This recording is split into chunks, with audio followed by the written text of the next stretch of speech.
tardes. Hoy, como todos los lunes a las 18 horas, les saluda Marcos Ibaceta y este es su programa Sentido Común. Va por Onda Digital Perú, nos pueden ver por Facebook, YouTube y en la señal abierta por el canal 18.4, pero también hay otros canales que transmiten el programa en todo el interior del país y van a ir apareciendo seguramente en pantalla. Esta tarde queremos conversar en términos muy simples para que la población participe y no sea un diálogo de abogados, sobre el concepto de colaboración eficaz. Pero para entender qué es colaboración eficaz, quisiera remontarme un poquito a la historia del soplonaje, porque la colaboración eficaz es soplonaje. Entonces, los servicios secretos y la policía, en sus labores de inteligencia, inclusive las fuerzas de seguridad, siempre tenían y tienen informantes. Esos informantes jamás son utilizados como medios de prueba en algún proceso judicial. El informante es lo que su nombre indica. Él identifica a los sujetos que la policía persigue. Él señala a los integrantes de una estructura criminal, las líneas de acción y los que participan de manera secundaria. De modo que la policía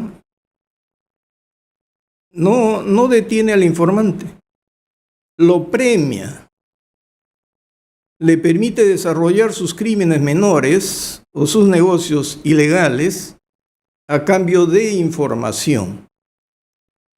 Y cuando decimos lo premia, y empezamos a entender de dónde surge el derecho penal premial. Eso lo ha hecho la policía y los servicios de seguridad. Pero lo que quiero dar constancia es que esos informantes nunca fueron utilizados como referentes, como medios de prueba. Siempre eran clandestinos.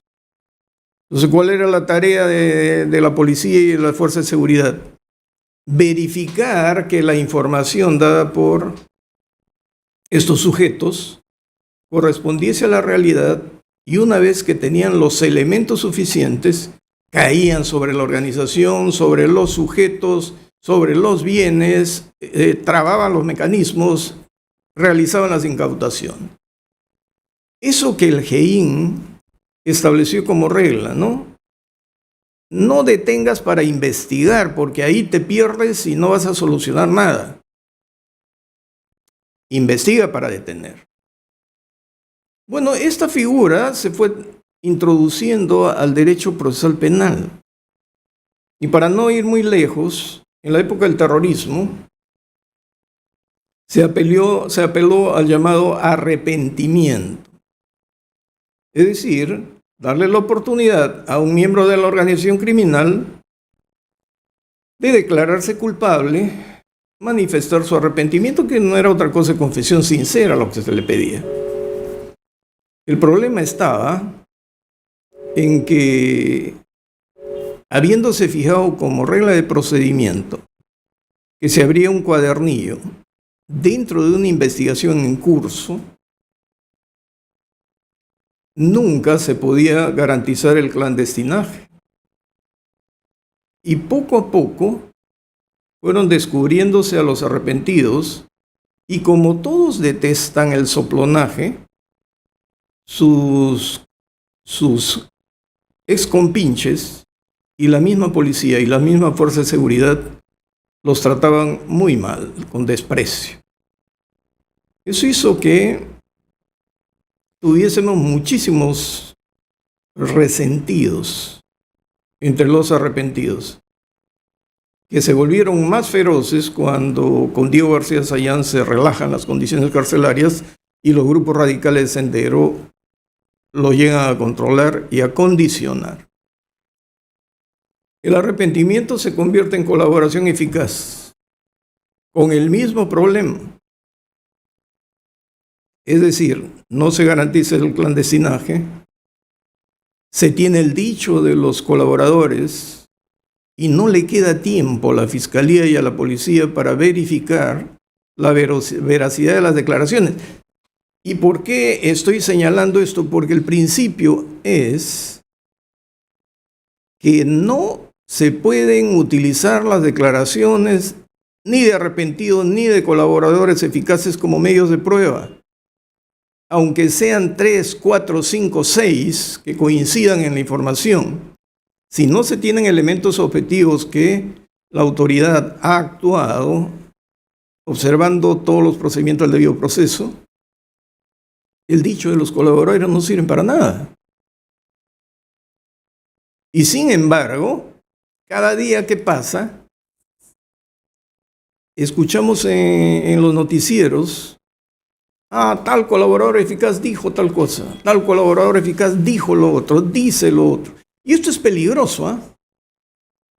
Esto es peligroso por varias razones, porque en primer lugar, el soplón que está dentro de un proceso tiende a manipular porque siente que tiene poder. ¿Qué sucedía antes en los penales con las organizaciones criminales? Los capos se reunían y elegían quién iba a asumir toda la responsabilidad y los iba a liberar. Y les garantizaban mantenimiento al que se sacrificaba en el penal, a su familia, incluida la esposa, los hijos, y no les faltaba nada. Eran las famosas mulas que se conocían dentro de un proceso. Yo estoy hablando de los 70, 80, siempre en los procesos donde había organizaciones criminales, especialmente el narcotráfico, habían 4 o 5 mulas que cargaban todo y fácilmente se liberaban a los cabecillas. El otro problema es que el que colabora empieza a manipular la investigación con el fiscal o con el juez, porque el fiscal no tiene la operatividad del policía.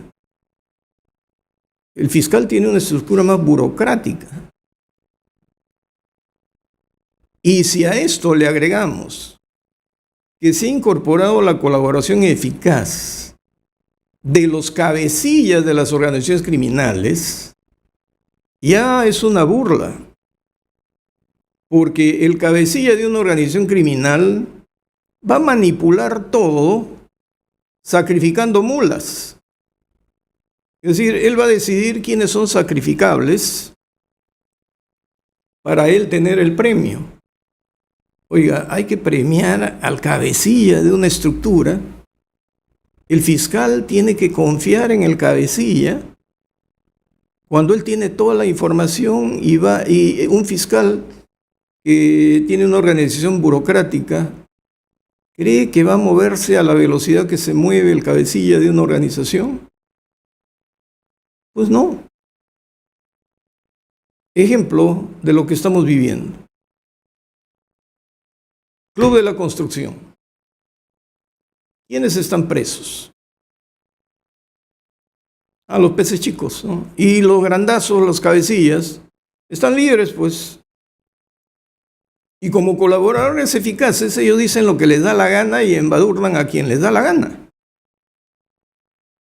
Y el fiscal utiliza esa información con algún elemento indiciario para hacer una inferencia y la convierte en un sofisma. Le da un estatus de verdad, ¿no? O de altísima probabilidad, cuando no es nada. Mientras tanto, el cabecilla está libre y recicla su organización. Liquida la razón social, liquida el nombre, algo así como ha hecho Sendero Luminoso o los del Club de la Construcción. Se van a Indecopi. Y cuando se liquidan, en el proceso de liquidación, mientras tanto, ya han constituido otras empresas. Y siguen negociando con el Estado y siguen realizando grandes empresas o desarrollando grandes proyectos. En otras palabras, no pierden la estructura, no pierden la capacidad económica y penalmente el Estado no ha ganado absolutamente nada. Por lo tanto, en esta historia que termina en los cabecillas y que no hemos sabido regular, porque no es posible estar escuchando, y esto sí enerva, ¿verdad? No podemos seguir estar escuchando que en todos los reportajes, los medios de prueba, sean el colaborador dijo, el colaborador B dijo, el colaborador C dijo, el colaborador D dijo. No, pues, porque ni arrepentidos, ni soplones, ni colaboradores pueden declarar y su declaración tiene validez probatoria. Eso es un principio que rige desde hace muchísimos años y en terrorismo desde los 90. No se podía condenar por la declaración de un arrepentido. Y ahora, si miramos la actividad de los jueces y fiscales con el nuevo Código Procesal Penal, tenemos el otro problema, que casi todas las detenciones preventivas se basan en información de colaboradores y a veces sin corroboración, con simples indicios con los cuales se construyen inferencias, a las cuales se convierten en verdades. Si no, se señala la alta probabilidad, la casi convicción para una condena. Y se juega con el plazo de la detención preventiva. Antes teníamos el problema cuando solamente habían dos medidas cautelares, comparecencia o detención. Yo era estudiante y cuando egresé decía, pero ¿por qué dictan detención sin que haya mayores elementos? Porque es más fácil y nos aseguramos. ¿Asegurarse de qué? Cuando llegué al sistema de control durante el que estuve 5 años, ¿por qué dictan detención? ¿Por qué el juez se compra la deficiente actuación del Ministerio Público? Y después el desprestigio es del juez cuando se absuelve a todos. Entonces se publicó, se modificó, apareció la comparecencia con restricciones.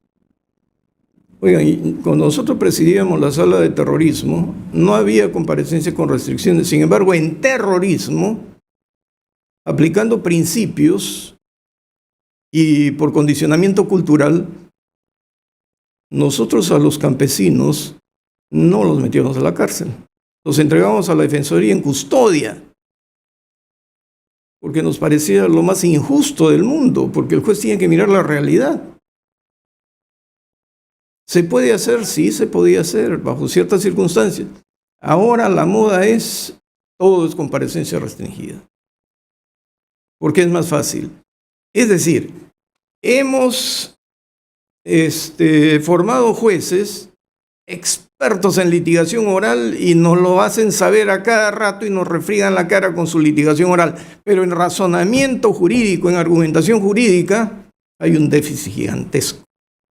Y entonces, vuelvo al tema de la colaboración eficaz y el principio del GEIN. No detengas para investigar, sino investiga para detener. Pero con todos los problemas que les he presentado, no les alcanza el tiempo de 9, 18 meses, sino que ahora se puede calificar como complejo y nos vamos a 3 años. Pero ¿cuál es la regla? Que los jueces, a pedido de los fiscales, siempre aplican el extremo máximo. Y si al fiscal le falta tiempo para hacer sus investigaciones, pide ampliación de plazo cuando todavía le quedan algunos meses y quiere completar el máximo. Y se lo conceden. Pero se lo conceden bajo el argumento de que hay dificultades para actuar los medios de prueba. Pero se supone que el presupuesto previo, para ver si hay dificultad o no, es si las condiciones previas que existieron en la mente del juez para dictar la prisión preventiva subsisten. Y cuando uno quiere hacer el alegato, resulta que los jueces ahora se han vuelto dispositivistas. Es decir, no, eso no es materia de contradicción. Por lo tanto, lo publicístico lo vamos a dejar de lado. ¿Publicístico qué significa? Que en derecho penal tiene que producirse un resultado de punición cuando existe el delito.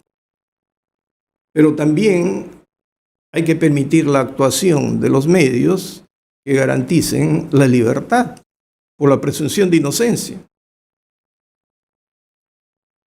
Jueces y jueces superiores, cuando uno hace alegatos dice, no toque esos temas, solamente el punto es este. Pero este punto no se entiende sin el otro. No. Y tiene 5 minutos, ¿eh? Aprovéchelos. Pero cuando dictan su resolución, argumentan sobre lo que no nos dejaron hablar. Entonces tenemos que por la colaboración eficaz y las detenciones preventivas, una ineficacia absoluta en los procesos penales en el Perú. Vean Odebrecht, vean el Club de la Construcción, vean cualquier proceso contra una organización criminal. Y entonces, para hablar sobre estos temas, hemos invitado a 2 expertos que ustedes ya conocen. La doctora Silva Mesich y el doctor Paredes Pérez. Así que ya hablé demasiado, así que pueden comenzar por donde gusten. El doctor Paredes, que es un experto, profesor en Derecho Penal, acaba de publicar una obra de 4 tomos del Código Penal. Muchas gracias por la generosa presentación. Cuando guste. Bueno, siempre como estamos recordando, ustedes conocen muy bien, el doctor Ubiaceta ha aplicado la norma. La primera norma de colaboración eficaz se dan sobre terrorismo del año 87, se modifica en el 92 y otra modificación más en los 90. Y luego el Código Procesal Penal se incorpora la colaboración eficaz allá a todos los delitos. Al inicio fue terrorismo, luego tráfico de drogas y ahora para todos los delitos. En realidad, de acuerdo al código, cualquier delito puede ser objeto de colaboración eficaz, pero evidentemente eso está dirigido a los delitos donde participan, no sé si organizaciones criminales, pero por lo menos agrupaciones criminales, como le llaman ahora asociación ilícita, o bandas criminales, que es la otra categoría que se han creado. Pero la criminalidad organizada sí requiere necesariamente de esta herramienta porque sí ha surtido efectos en otras partes. Recordemos que esta legislación viene de la experiencia de Colombia y la experiencia de Italia, que se usa para desarticular las mafias organizadas en esos países, especialmente Colombia con el tráfico de drogas fue muy eficaz. En el Perú fue eficaz en la lucha contra el terrorismo, y como lo ha explicado el doctor Ubiaceta, que fue presidente de la sala contraterrorista, se ha aplicado, pero se exigía nivel de corroboración. Y entonces, ahora que estamos en una etapa en la cual ha aparecido una alta delincuencia vinculada al poder, hay la discusión de cuál es el nivel de corroboración, porque hay que recordar que la colaboración eficaz tiene 4 etapas. La postulación, cuando la persona decide ser aspirante a colaborador, la corroboración, que es la central, y la parte de admisión del acuerdo donde se dan los beneficios, y finalmente el control judicial, ¿no? Y puede agregar uno más, que es la revocatoria, porque si cometen delitos dentro de los 10 años, eso puede ser revocado. Entonces, ya la Corte Suprema ha establecido lineamientos tanto para aprobar la colaboración como para usarla en otras pruebas, porque, digamos, la colaboración eficaz acá tiene un doble uso. Uno, para dar los beneficios al aspirante o al colaborador.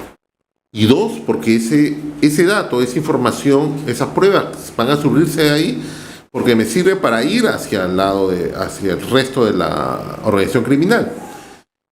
¿Por qué? Porque la razón de ser de una colaboración eficaz no es premiar a un delincuente, sino es usar la información del delincuente para encauzar a otras personas. Esto se ha visto ya, experiencias antiguas, terrorismo en los 90, con la criminalidad del poder con Fujimori en el 2000 y actualmente con la criminalidad de personajes vinculados a la política. De tal manera que el hecho que se corrobore es útil tanto para dar los acuerdos, porque los beneficios son proporcionales a la calidad de la información.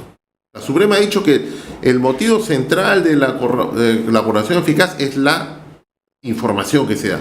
Si esta información es eficaz, es útil, importante, entonces va a permitir de igual proporción disminución o hasta exención de la pena.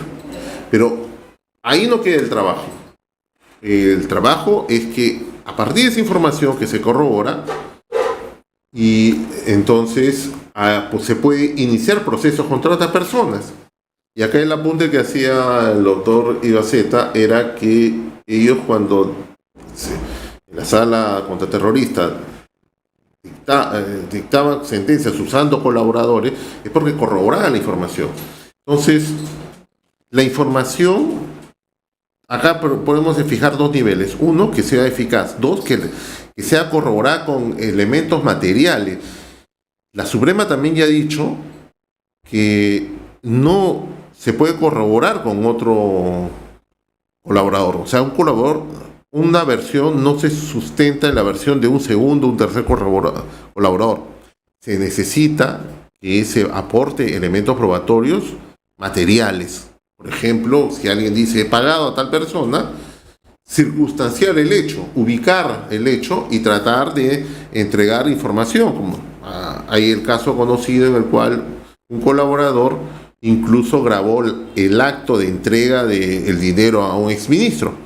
¿Correcto? Entonces tenemos una versión y tenemos prueba material eficaz que va a poder corroborar primero la versión de este colaborador y segundo, permite encauzar a la otra persona. Quizás, digamos, la razón de ser de una colaboración es poder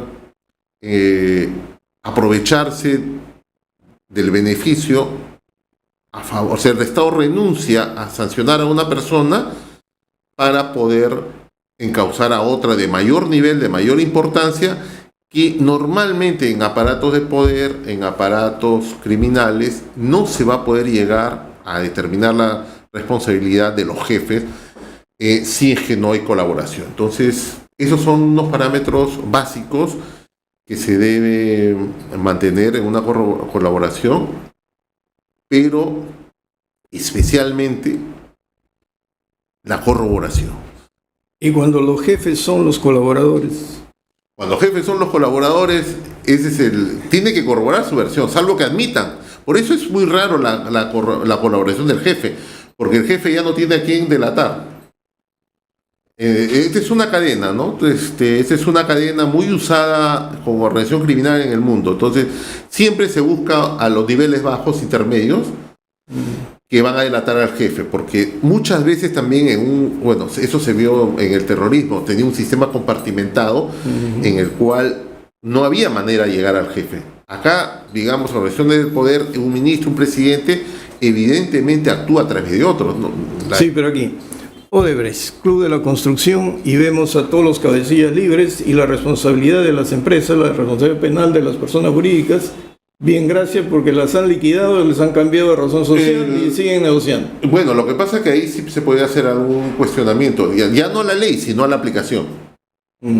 Porque, digamos, o sea, yo no sé si como abogado recomendaríamos a un cliente que acepte que le devuelvan el bien robado en plazos, pero que además le paguemos la deuda que le tenemos. Sí. Entonces yo no sé, ninguno de los tres creo que aconsejaría a un cliente, me roban el carro, Entonces, pero primero pagarle la deuda que le tienes y que el carro te lo vaya pagando en 5 años o 6 años, ¿no? Entonces, eso ya es ejecución, yo creo, de la... Pero hay otro problema, en que estábamos diciendo que el fiscal tiene una organización burocrática, no tiene una estructura ágil de investigación. Ya se somete a las reglas del código y a los plazos del código No también. como el policía. No como el policía. Por lo tanto, la colaboración eficaz para su corroboración durante la etapa de investigación preliminar. La investigación preliminar se suponía que eran 60 días Sí. y ahora estamos por años de años en investigación preliminar y cuando llegamos a la investigación preparatoria todavía no han corroborado nada y siguen los procesos años de años. A ver, yo recuerdo en la época de cuando las colaboraciones contra los funcionarios Fujimori duraron menos. Incluso era, creo, no estoy seguro, pero creo que esa norma tenía un plazo menor.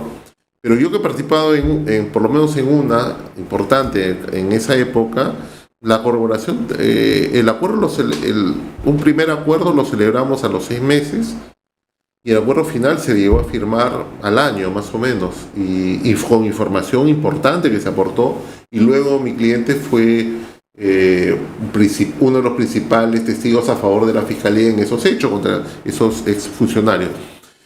Hay un problema ahora que este es un problema más macro, ¿no? El Código Penal, Procesal Penal, entra con uno de sus objetivos era reducir plazos y hacer más ágiles los procesos.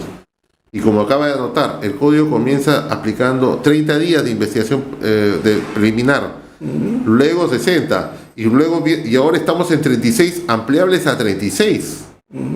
Entonces, digamos, los juicios eternos que se criticó siempre, ya lo tenemos en investigación preparatoria. Ni siquiera hemos entrado a juicio oral y hay proceso de 6 años.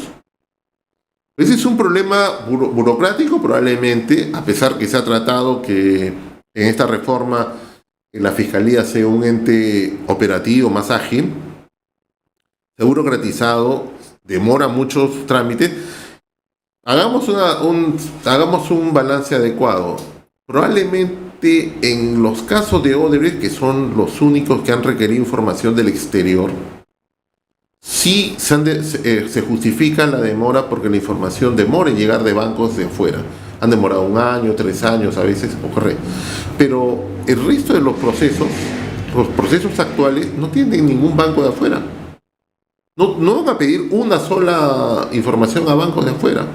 No hay offshores, no hay bancos, no hay transferencias, todo es en efectivo. O sea, todo es local. Entonces, yo creo que cada cosa hay que medirla en su propia complejidad, así como lo hacemos nosotros desde el despacho. Digamos, hay investigaciones que sí pueden ser complejas y sí pueden demorar porque los entes que encargados de reportar la información, básicamente la bancaria, demora, perfecto. Pero hay otros casos que yo veo por las noticias, es una persona, un empresario le paga a un funcionario, ese funcionario le paga a otro y a otro. Bueno, ahí no hubo un banco. Ahí, vamos al caso de uno de ellos conocido que parece que tiene bien avanzado, no sé si ya firmó su acuerdo, pero tuvo la precaución de grabar la entrega de dinero, tiene el dinero, ha hecho el rastreo de cómo sacó ese dinero, o sea, existe el dinero, está la grabación de la entrega, hay un par de cosas más, me imagino, el expediente. Ese caso está casi cerrado. Por lo menos en ese punto, ¿no? En ese hecho. Y ya está, o sea, porque muchos de estos casos se reducen a la coima usual. Un particular paga a un funcionario. Es un hecho puntual.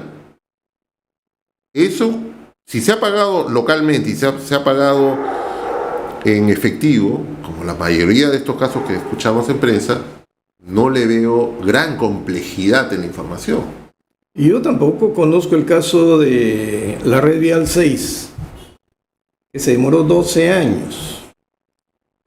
Yo tuve que asistir a audiencia durante 5 años para que al final el fiscal retire los cargos contra mi cliente. Estoy viendo algo de IRSA Sur, la Interoceánica y IRSA Norte. Pero lo que me desespera es descubrir que los fiscales no tienen líneas razonables de investigación, no hay método. Comienzan por donde no deben, pierden tiempo, y cuando recién descubren dónde está el meollo ya han pasado 6 años. Sí, Entonces, ¿vamos a tener una colaboración eficaz eterna o entramos al tema del proyecto? Empezamos el proyecto, el punto más criticado ha sido el plazo, ¿no? Porque eran 8 meses más 8 meses, son 16. Parece que el tema de plazo ha sido observado por el Ejecutivo, pero ahí yo veo que es cuestión de plazo, o sea, le agregan 8 meses más y ya están contentos. Sí, pero el plazo no significa nada si no tiene una organización ágil, idónea, que actúe con eficacia y con oportunidad. Si la Fiscalía actúa en cámara lenta, vamos a tener que ampliarle los plazos. El problema de las investigaciones, de cualquier investigación en general, es no plantear bien el factum, el hecho. ¿Qué hecho se investiga? Porque a partir del hecho tenemos tipicidad, ¿el hecho es típico o no es típico? Hay casos en los cuales se discute después de 6 años y se va a discutir 3 años más o 4 más si el pago de dinero a una candidata es lavado o no es lavado. Si no fijamos bien el factum, no encontramos tipicidad. Y si no hay tipicidad, no hay ninguna actividad procesal que hacer. Claro, pero todo eso es permitido por el Poder Judicial, ¿no? Porque el Ministerio Público no solamente es que hace malas cosas, sino que se lo permite. Ya, pero estamos volviendo al comentario de inicio. Y yo contaba que me reunía con los jueces y les decía, ¿por qué ustedes convalidan las deficiencias de investigación de la Fiscalía? Porque habíamos hecho un estudio, un análisis del desprestigio del Poder Judicial. Causas. Yo les decía, primero, ustedes dictan medidas draconianas cuando no proceden. Porque tienen miedo y digan, no, el fiscal hasta acá me ha traído el problema, yo le aseguro. Pero están lesionando el derecho a la presunción de inocencia. Y después demora un siglo y termina siendo absuelto. Bueno, ese tema es un viejo problema del sistema, creo, que el código no lo ha mejorado ni lo ha reducido, porque siempre la Fiscalía, muchas veces la Fiscalía ha llevado casos que no eran penales, han llevado casos que no tenían pruebas. Entonces, luego de un juicio oral ante un tribunal antes o una sala imparcial ahora, verificado la carga probatoria, porque todo finalmente es prueba, se prueba en grado de certeza o no llego a la certeza, el juez va a tener que absolver. Y empujar un caso, es un caso zombie que se empuja por años. Así es. Entonces va caminando estos expedientes Walking Dead y en un punto pues alguien se pone a revisarlo y se da cuenta que no es sancionable. Pero ya le dañaron la vida, aunque sea condenado después de 8 o 9 años. Durante esos 8 o 9 años su presunción de inocencia no valió nada porque nadie lo contrata y ese antecedente le malogró. Estar arruinado durante 8 o 9 años es un tercio, es toda la vida. Imagínense que estén metidos en problema entre los 40 y los 50 años donde el sujeto es el más productivo en esa etapa. No, lo liquida. Tener un proceso penal de estos de alta complejidad o alto perfil mediático, en primer lugar, si es empresa o persona natural, se vuelve un paria del sistema bancario, porque los bancos con los estándares de compliance y de prevención de lavado de activos inmediatamente le ponen una cruz, lo sacan del sistema. Incluso he visto casos mediáticos en los cuales el banco exigía el pago inmediato de todo el saldo deudor. de las hipotecas y la línea de crédito a la empresa, con lo cual es algo imposible de cancelar deudas a 15 años en un mes.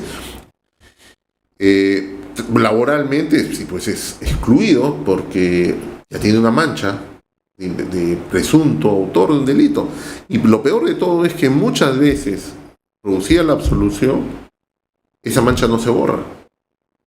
Para eliminar los antecedentes penales. No, el antecedente social es el peor.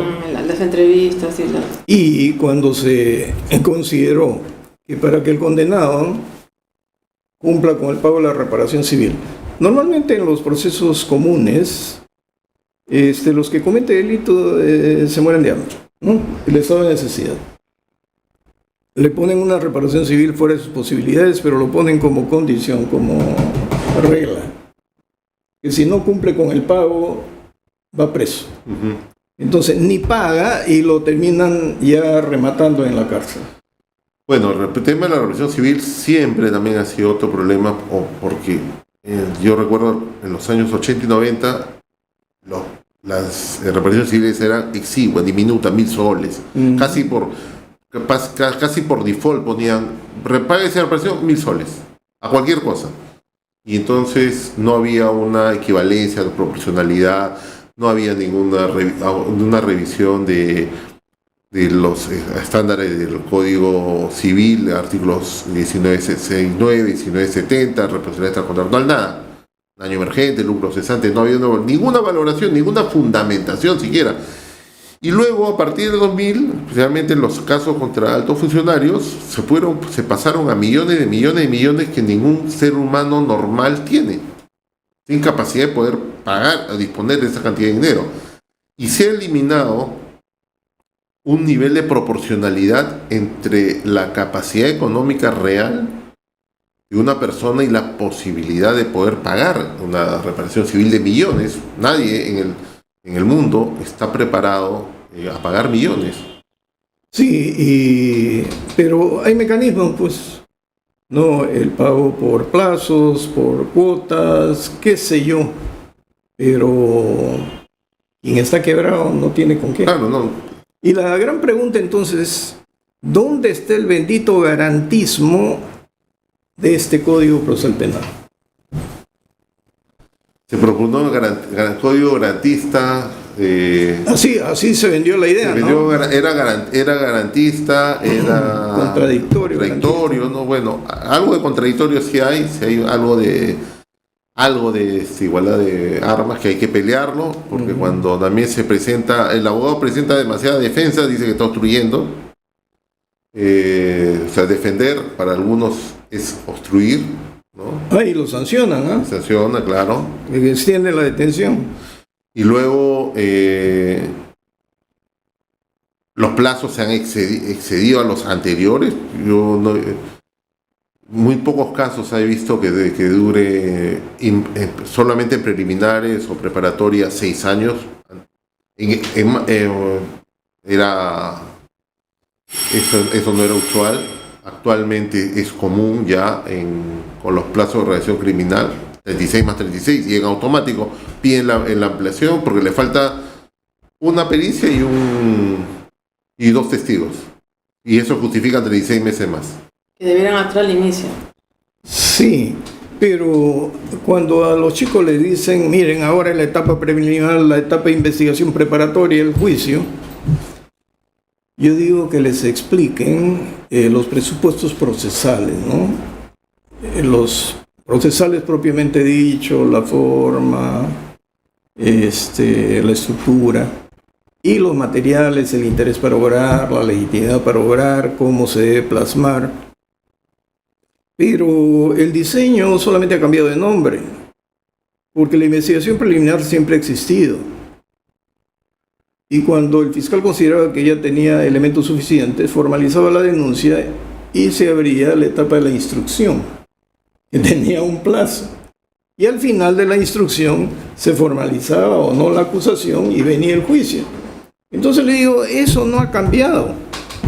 Es que básicamente la preparatoria era la etapa de instrucción. Sí.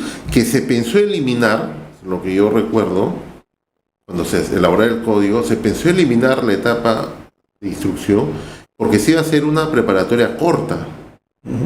O sea, digamos que la idea era que el fiscal en un breve plazo puntual tenga su caso preparado para juicio o no. Pero resulta que los plazos, digamos, se ha hecho dos etapas grandes. Una preliminar, que era actos urgentes, lo dice el código. La preliminar es para actos urgentes. No debió durar, no puede durar lo mismo que una preparatoria. Bueno, ahora tenemos una preliminar que dura 36 meses. Tenemos una preparatoria que dura 36 más 36. Claro, y tenemos dos instituciones que no se quieren. Así es. La policía y la fiscalía. Sí, siempre la policía hubo esta fricción por la dirección de la investigación preliminar. O era el fiscal o era la policía. Y siempre había esa fricción y esa resistencia de la policía a que el fiscal maneje la investigación preparatoria. Sí, pero creo que la fiscalía debería revisar sus métodos, porque la policía podría acelerar los procesos, pero la fiscalía quiere también concentrar mucho. Lo que yo siento que muchas investigaciones preliminares es una repetición del juzgado de instrucción, de la instrucción judicial con el Código 40, y es ritualista, lo que también se quería eliminar con el código actual, porque es, ¿cómo se llama? Señas particulares, conoce, no conoce, lo vio, no lo vio, y escribe Sí. 2-3 horas, una declaración. 5 o 6 horas. Sí. Entonces, eso a un cuaderno, todo eso se almacenando. Si es investigación de una obra pública, piden a la entidad que traiga todo el expediente técnico, que a veces son cuartos llenos, parece los cuartos de Atahualpa llenándose de expedientes. Entonces, Sí, son expedientes de ingeniería. Entonces, que es incomprensible para cualquiera de nosotros que estudiamos Derecho. Entonces llama al perito para que lo interprete. Y no hay peritos. El Ministerio Público, de lo que se sabe, tiene problemas con los peritos porque no le renueva el contrato, porque no hay contrato, yo no sé. No, y el Poder Judicial también, ya que hablamos de peritos. Hay dos temas.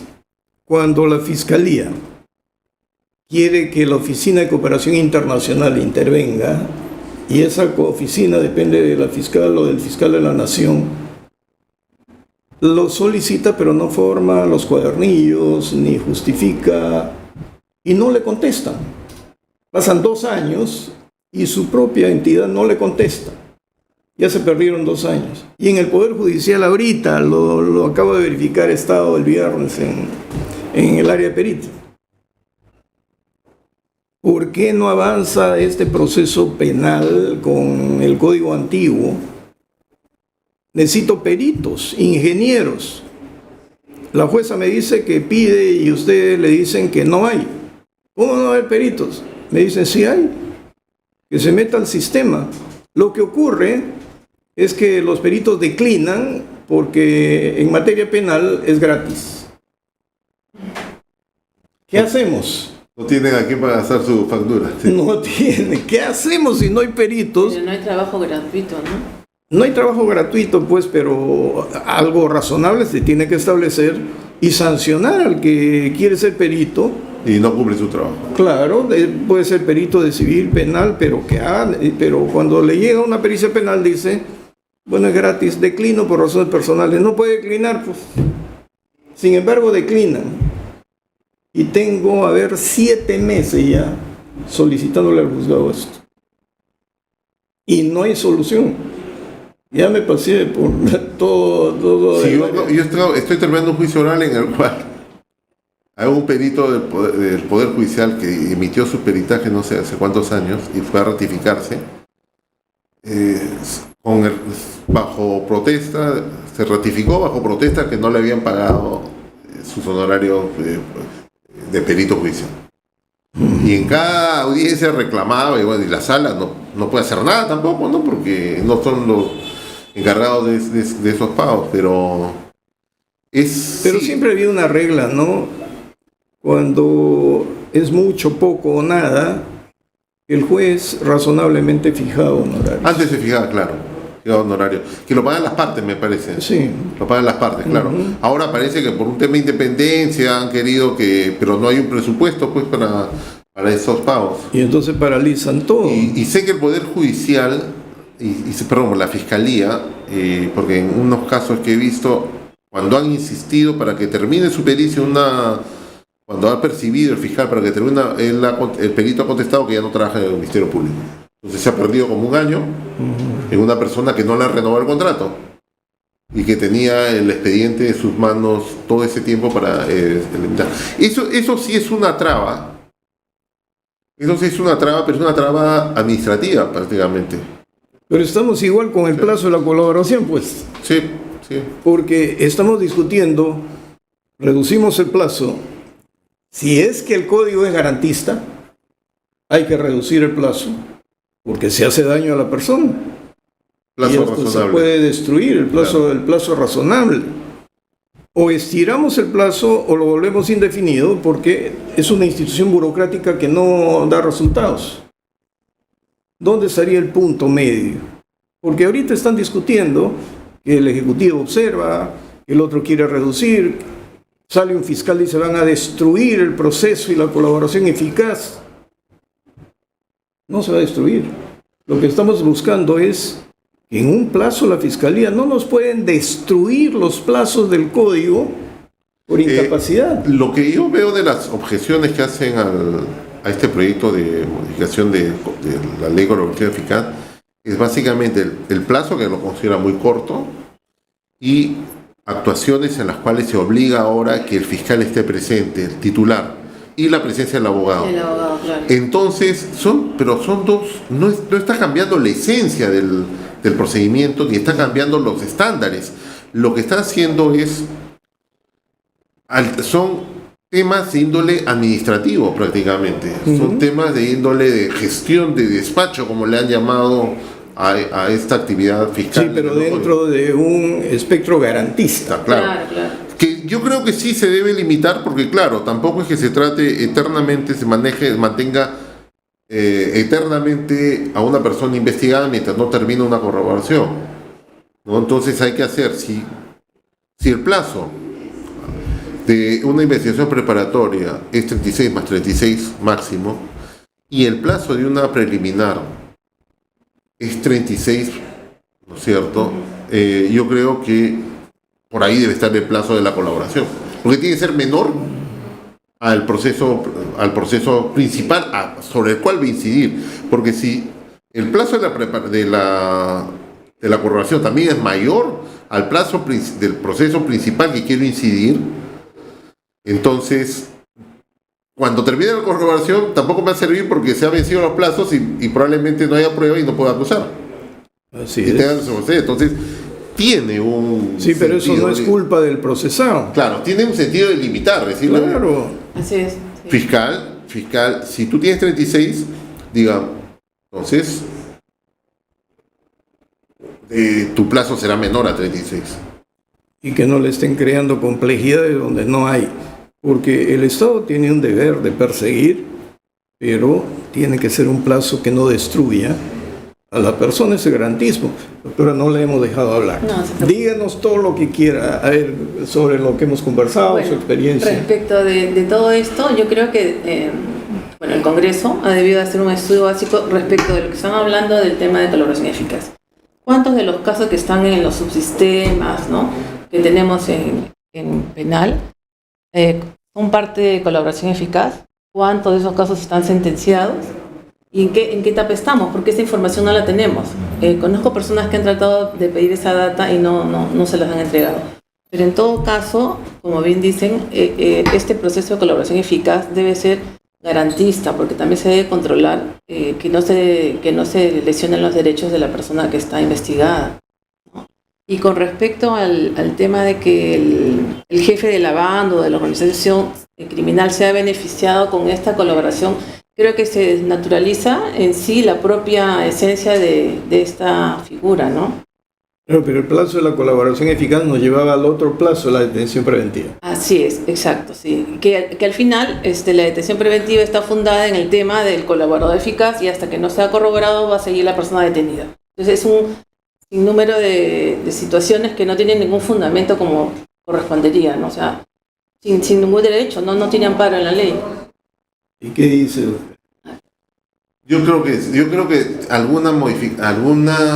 algún plazo hay que poner que tiene que ser menor que el plazo de la investigación preparatoria. Pero sin necesidad de modificar, doctor. Si dicen 9, 18 o 36, el juez puede, en un análisis de razonabilidad, decir la investigación tiene que avanzar. O sea, como yo soy contralor, quiero ver cuánto avanza en 6 meses. Te voy a conceder la detención 6 meses. Ese nivel de control que establece el código no se ejerce muchas veces. No se ejerce nunca. Claro, entonces, el juez, digamos, el diseño es parte investigada, fiscal, juez, árbitro, director, juez de garantías en ese momento, además. O sea, doble función. Juez de instancia y juez de garantía. La garantía no tiene Entonces, la garantía solo funciona cuando la parte recurre en tutela. Sí.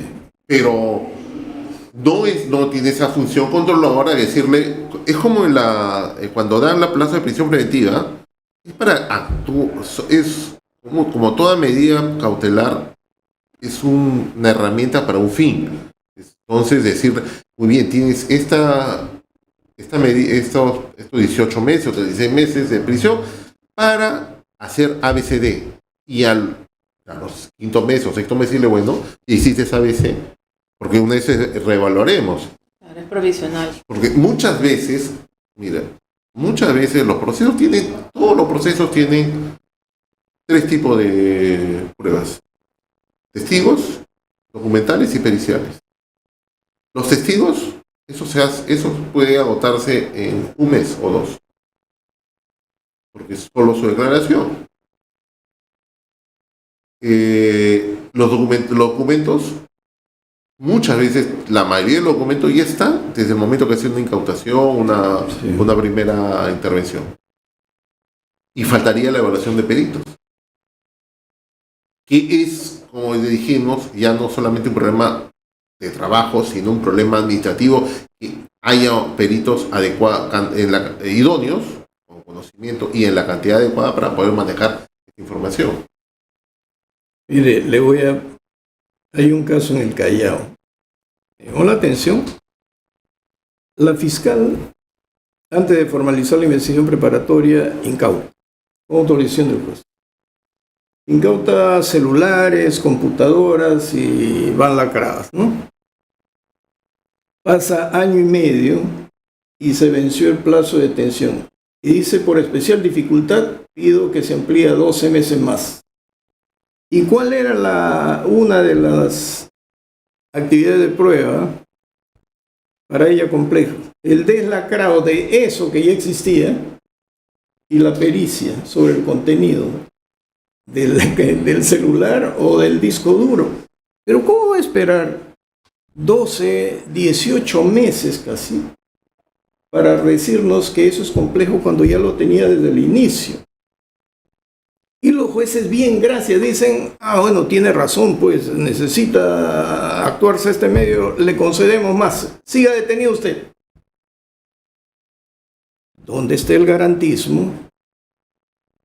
¿Y por qué los jueces rehuyen ese tipo de controles? Porque si el juez dice, voy a conceder 6, 7 meses de detención, a los 7 meses en la revisión convoca cita audiencia, y le dice al fiscal, dígame lo que ha actuado. Y entonces califica el trabajo del fiscal, y si ve que un fiscal moroso que no hace nada, no puede castigarlo al... Claro, porque esa especial dificultad, que es un problema administrativo interno de la fiscalía, no puede trasladarse a la persona. Así es. Si ya tiene la prueba, y no se ha podido revisarla, ya sea tecnológicamente o físicamente esa prueba, no es por actividad del procesado, Él no tiene ningún manejo de eso. No es por inactividad o por falencia del sistema organizativo del Ministerio Público. Eso no se lo puede trasladar a la persona. Y porque hay que recordar que uno de los parámetros para realizar un plazo razonable es complejidad y actividad obstruccionista de la persona.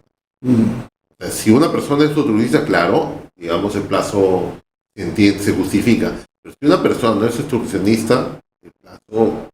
Pero le llaman obstruccionista, por ejemplo, a alguien que ve que le destrozan sus derechos, interpone su habeas corpus, se queja ante control, pide que se respeten los...